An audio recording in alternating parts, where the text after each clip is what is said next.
46-29, 17-point lead para sa TIP Engineers kontra sa St. Joseph's College of Bulacan Taurus para po sa inyong edisyon ng UCBL Season 3. Chicky Reyes with Juan Banal dito po sa Action TV at nandito tayo sa Olivares Gym sa may Paranaque. And Coach Juan, pag-usapan natin mga numero nung unang 20 minutes ng ating aksyon at from the get-go, on point ang TIP Engineers. Yeah. Again, and the scoring already 46. That's almost half already, almost close to the half output that they had against St. Joseph in their first meeting. But St. Joseph not doing quite as well as their previous meeting against TIP. We'll just take a look at the current stats. Assist category, that's an 11 assist advantage for TIP, and then take a look at the second chance points. And alam naman natin yung points in the paint and second chance points. Yun talaga ang forte ng TIP. They've got very agile and good big guys who work the paint quite well. And then you've got a guy in Papa Njai who usually averages a double-double in terms of points and rebounding.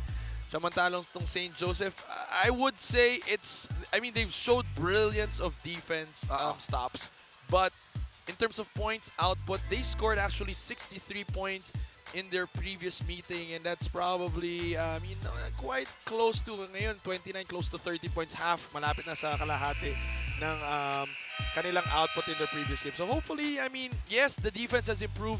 We're looking for more improvement in terms of offense naman. And these halftime stats are brought to you by Maxil Power Tools as we take a look at ating players dito. Sino yung padadalang 5 ng magkabilang koponan to start the third quarter.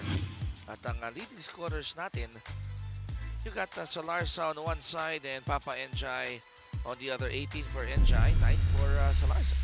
And again, a number or a name that is quite interesting para sa TIP. It's Senya. Senya's got 11 points in the ball game, and we know that these guys are now given extra minutes ni Coach Butit de Vera because they've got a number of players that are injured. But what's good with these rookies is that they're actually stepping up and taking on the challenge that Coach Butit has for them, and that would be a positive sign for TIP as they enter the semifinals if they do secure this win. Good kick out by Legin, pero hindi na nakabusto dito yung Taurus. They'll get another crack here. Salarza sa ibabaw. Adriano had to take that out, that long two dahil nandun si Papa Njai in front of him. At ika-ika. Itong si Esteban pabalik. Meantime, short corner J by Soriano. I like that shot, that stroke by Soriano. And they're going to need more of that every time Papa Njai gets doubled or Jimenez gets trapped. If you need to kick out, sana sure shot na yung perimeter jumper ni Soriano. 19 ang abante rito ng TIP, 48-29. Legin. Salarza, attack mode. Palpad yung layup. That was a good cut. Soriano, oh! Could not finish, but good save there by Jimenez. Yeah, that's a double dribble violation. So pressure continues here for TIP. Nice find by Legin to Salarza. UCBL 2018 season is supported by Maxil Power Tools as we turn you over to Nicky Viola.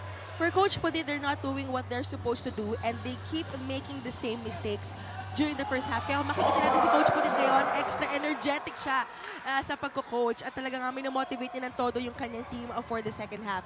And also, na-share niya sa akin na binigyan nila ng goals yung kanilang players for the second half. And kapag hindi daw na-meet ang goals na yun for this game, magpa-practice sila after ng game na ito. Back to you guys. Aray ko, yun yung pinakamasakit. Pag hindi mo na-meet yung goal itong second half, wala nang palitan ng uniforme. Ensayo agad. Pagod yun. Sometimes a coach has got to do what a coach has got to do, you know. I know Coach Butit is looking forward to the semifinals, and that's the bigger picture. But that's a bigger prize right now. It's not beyond this game; it's that one. Yes. But and if we can't do it right here, what makes us expect that when we pass on and move on to the semifinals, all of a sudden overnight we're gonna do it right? So Coach Butit again trying to instill that discipline in his players that every detail counts. Hindi pwede na. Good block, but good recovery by Ramos. Leak out play too strong of a pass at parang nag-hurdles doon. Again, but Si si Salarza. Eli, ito sa Eli Legin, parang binato na lang and hoping that his teammate will catch it. 21 ang abante ng TIP, 52-31. Inside to Enjay. Lead is at 23.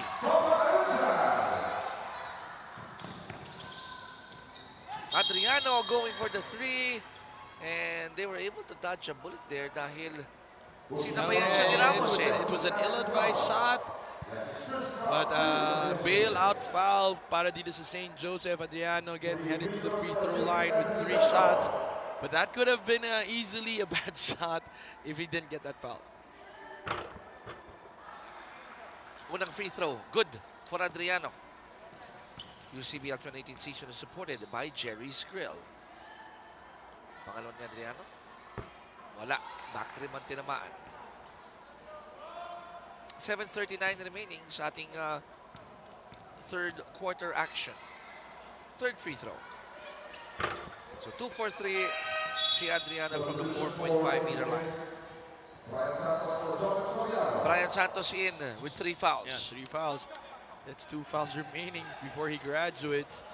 And, with the kind of pressure defense that TIP is playing, parang you're playing with fire. Delikado yun, di ba? Ganun nga nakuha ni Brian Santos yung mga fouls in the first half. It's overplaying his defense.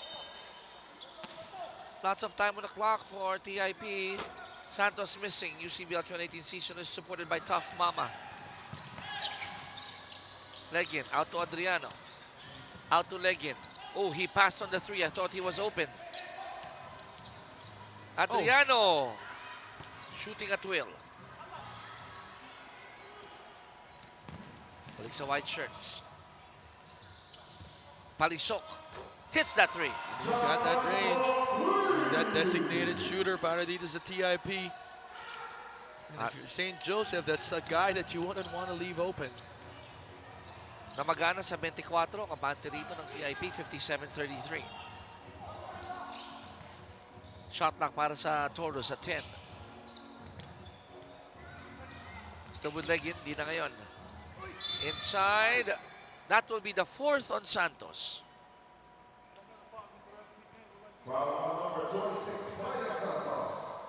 At si Bernal, Clint Bernal will be shooting 2 free throws. Kita mo si Coach Putit, napapailing na lang. Wala yung una para kay Bernal, 6:39 remaining in the third. The second one is up and out as well.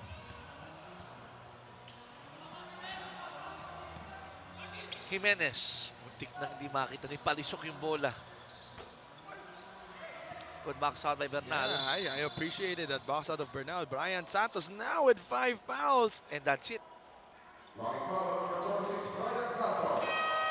That's it for Brian.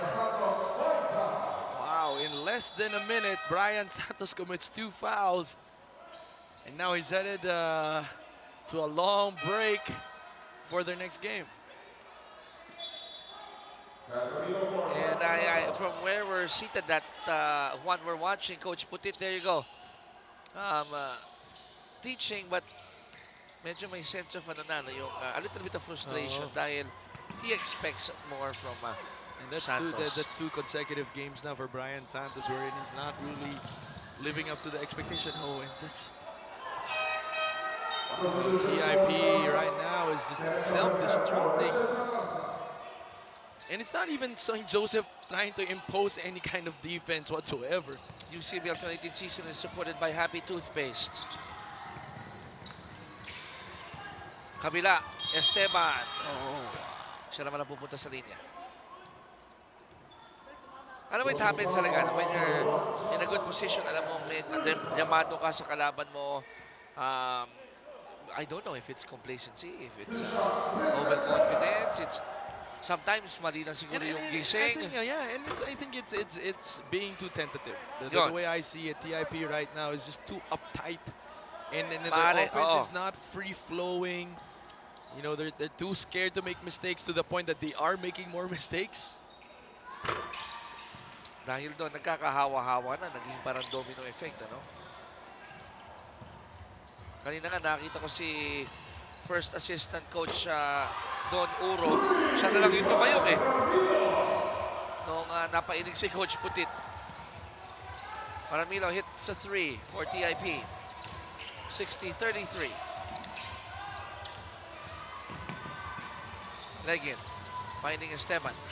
Esteban, mangraragasa. Oh, and gets it in over two guys. Challenging the defense of Ramos and Papa Enjay. 25 ang abante dito ng TIP. As we approach halfway mark of the third quarter. Palisok. Nabante ni Lorzano. Jimenez, bumaseline. The basket Palisok. They swing it. Ramilo can go 2 for 2. Jimenez inside. Jimenez recovers. And Jimenez was hoping he'll get a whistle. Yeah. And right now, Jimenez has to start picking up his game.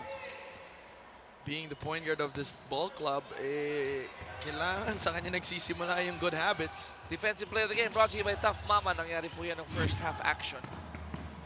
Lorzano with reckless abandon. Oh, medyo nagkulang lang siya ng hakbang doon. It could have been a good drive. Oh, trying to go fancy. Buti na lang nagawa ng paraan ni Ramos. 62-35. Nikki, what do you have for us? Kahit na lamang ang kanilang kalaban na nag-iba ang ihip ng hangin according kay Coach Noel para sa kanyang players, that instead of ma-down talagang very energetic ang kanyang players for today at magandang ipinapakita ng kanyang team ngayon. Kailangan lang daw nila ayusin ang execution ng kanilang opensa at dapat mas maayos pa ang rotation ng kanilang depensa. Back to you guys. Maraming salamat, Nikki. We're seeing a couple of turnovers here. One. Pero you know, alam mo, Chicky, ako nga, I was looking at the score and I said, okay, there's a huge gap between TIP and Bulacan, but the demeanor of both teams does not reflect the score. Hindi. Meaning, St. Joseph is actually, in my opinion, doing well in terms of defense. Or their offense is not that good, but they have been penetrating, so their general outlook in this ball game is different. Compared to yung TIP, yes, ganito kalaki yung lamang nila. But you see players just committing turnovers left and right, mistakes that are unforced, something that they shouldn't be committing in this juncture of the tournament as they progress. Second round na to di ba? Parang kahit pa paano, madami ka nang naipon na natutunan. And yet, some of the players are still struggling with the way they're performing in this ball game. Preparation mo na eh. Oh. Going to the And next that's why you round. can see Coach Putit, he's not as happy. He said, yes, we're up by this much, but we're not meeting the goals that we set for our team. That's two different things. 29 ang abante ng TIP Engineers, 64-35 at the 3:37 mark of the third quarter. But Coach Putit looking for more good things like this one. Assist of the game brought to you by Jerry Skrill. Para lang dumikit sila sa kanilang game plan. What they don't want is to deviate from their game plan. And so far, people like Ramos sticking to what Coach Putit wants. So we got a timeout, and this timeout is brought to you by Jerry Skrill.